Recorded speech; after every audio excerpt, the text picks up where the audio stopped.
without dropping anyone in. I know you haven't got much time. 5 minutes. I'm trying to think horror stories. I don't know if I've got. You know, in general, like there were 200 zombies in a shopping centre, and only People 2 not turning up. Yeah. And There's always, I mean, more from the indie film side of stuff. You know, back when I was working in the indie film industry, which is a term I hate when you're talking about short films because it's not an industry.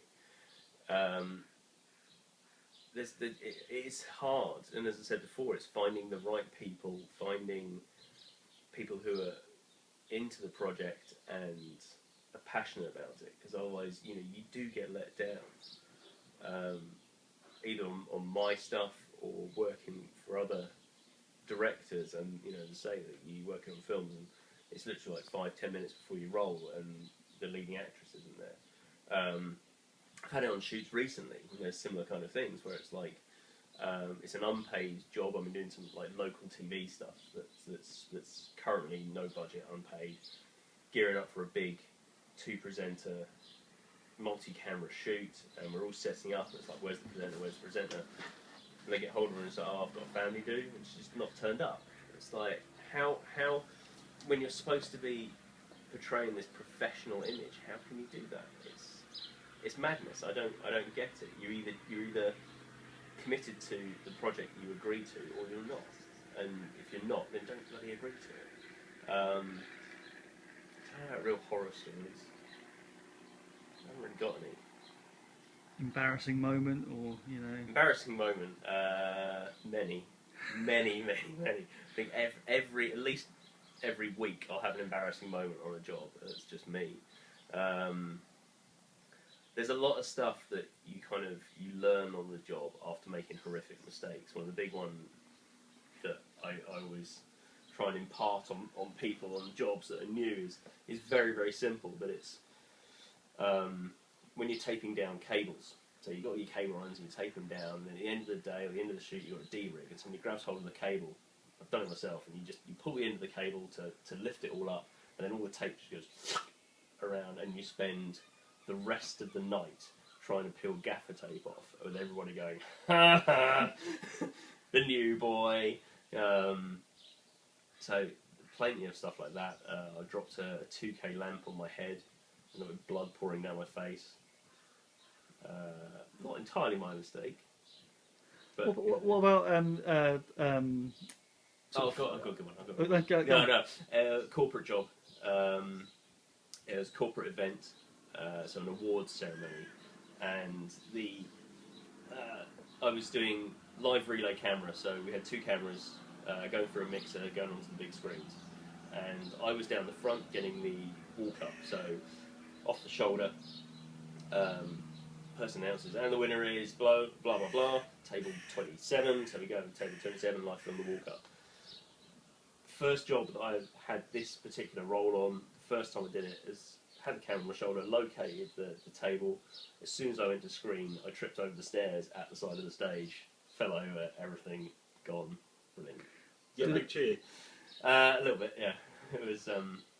Yeah, that was pretty funny, but at the time... Yeah, I'll bet. But it's just me. There'll always be some stupid thing that I'll do, a stupid little thing, which really, really bugs me. But we've just got like about a minute left. In terms of, again, professional jobs and stuff, for some reason, because Clive mentioned food and stuff about this, you always come back to that pasta dish, right?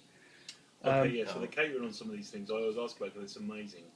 People living on like 3 weeks on cheese sandwich that the director made, or Party Night. That was a shoot I did last year. I turned up on the first day of that fix thing. I turned up, and the lead. I drove down really big ideas. I turned up, went into this flat, and there's the lead actor eating a bowl of.